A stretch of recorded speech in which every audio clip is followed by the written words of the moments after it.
This is Thomas Lyons of Raps on TV down here at York Hall, Bethnal Green for the MTK London show. Joined by light heavyweight Dan Azeez after his systematic breakdown of Stanislav Eshner on the card. Firstly, Dan, how you been? I don't know how you even got the name like straight. Like I don't even remember what his name was, but yeah, no, I feel good, man.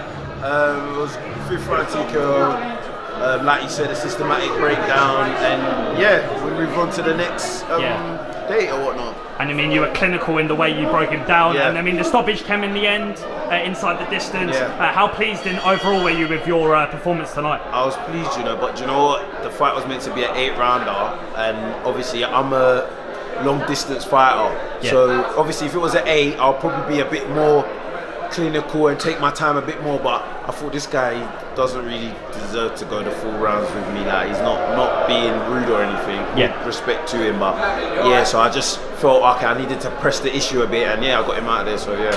And another major platform for yourself. I mean, MTK are through the roof at the moment. You know, man, MTK, Lee Eaton, they're the guys, man. Like, they're really pushing me, getting me out there, and I couldn't ask for a better management company. Yeah, and I mean, your career so far has progressed along very nicely. Yeah. Now you're trying to step up into the championship distance, That's the 8-rounders, 10-rounders. That's it. I mean, in terms of your opinion and assessing your career so far, how pleased are you with the progress, and how pleased are you that MTK have been able to elevate your career? Yeah, no, I couldn't, like I said, I couldn't be more happier.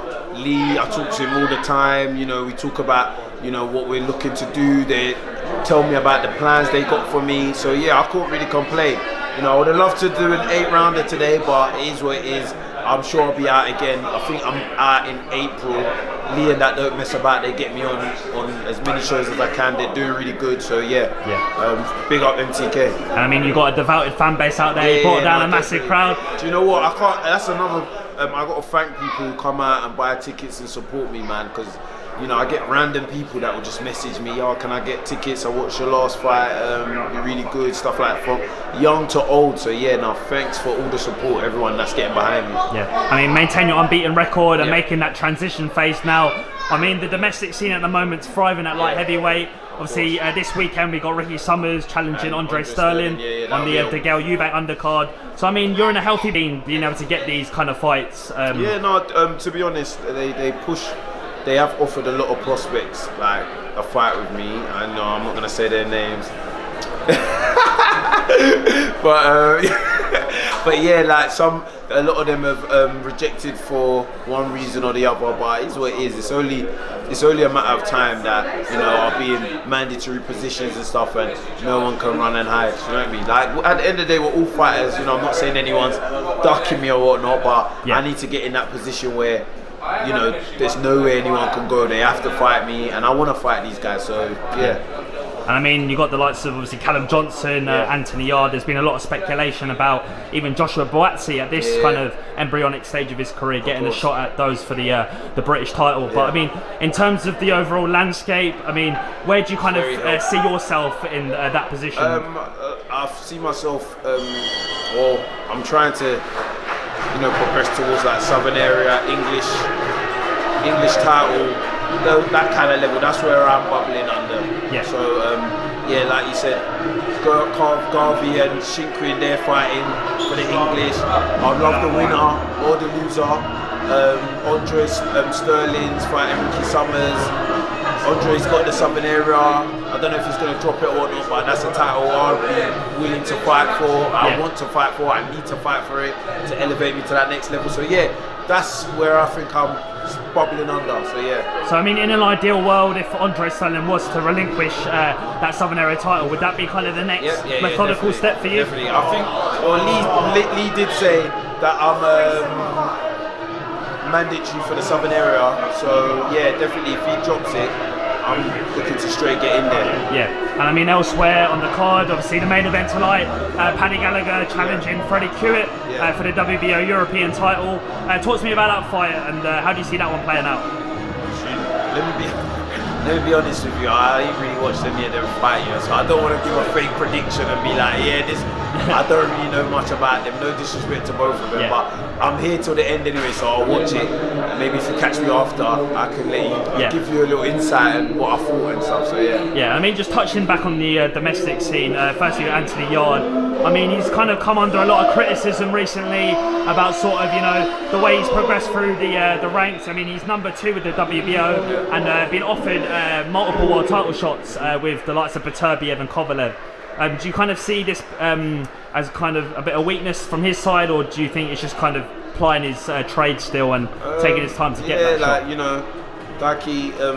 Like he says, he didn't really have an extensive amateur career, so he's learning on the job. I'm sure it's not him, rejecting the fights. He has a management team that's probably make these decisions for him, promoter, everyone plays their roles. I'm sure he's a fighter, everyone will fight anyone, so it is what it is, and they're guiding him in the way they think they should, so yeah. This weekend, massive British fight, James DeGale challenging Chris Eubank at the O2. Obviously James has had the amateur pedigree, 2-time world champion, and now stepping up in arguably what could be either guy's last fight of their career, and sort of in that final phase. I don't think it'll be the last fight for Chris Eubank, even if he loses. I think he's still quite fresh. If he loses, he's quite entertaining. Him and his dad, people want to see him. He can have a scrap. Yeah. So, but yeah, in terms of James, he's in the tail end of his career. So he probably, if he did lose, maybe just call it a day or whatnot. But it's a good fight, man. I can see Chris trying to stick it on him, and I think James' best bet is just boxing, man. If he can hold him off, then he has a good shot, and if Chris can just apply that pressure, that fire, it's a good fight, man. I'm gonna be there anyway tomorrow, so I can't wait. It's a really good fight. I mean, the atmosphere generated it, and even coming down to York Hall, the mecca of boxing, a small conundrum of fans coming out. I mean, how privileged and sort of supported do you feel by the fans turning out for you, the atmosphere, the excitement? I love it, when man. you fight? It's good. There's a bit where they just started chanting, and you just feel like I like it, man. It's good. That's what you're here for, man. To entertain people. You don't want to have a ball fest. No one comes to watch just tapping around. They come to see blood, they come to see sweat, they come to see, you know what I mean? And that's what I like to give them, so it's what it is, and I enjoy it and I'm happy. So No, Dan, I appreciate you giving us some of your time. You, man. I appreciate you putting me on your platform. You always got time for me. You've given me a few interviews, and I appreciate it, man. Congratulations so much, with the stoppage tonight. Did you enjoy it yourself? Yeah, great performance. Thank you very much, man. Onwards and upwards. That's it. Thomas Lyons, Raps on TV, Dan Azeez. All the best with the year ahead, and title contention 2019. Definitely. I'll surely see you around anyway. Nice one, Dan. Thank you, man. Top man. Cheers, brother.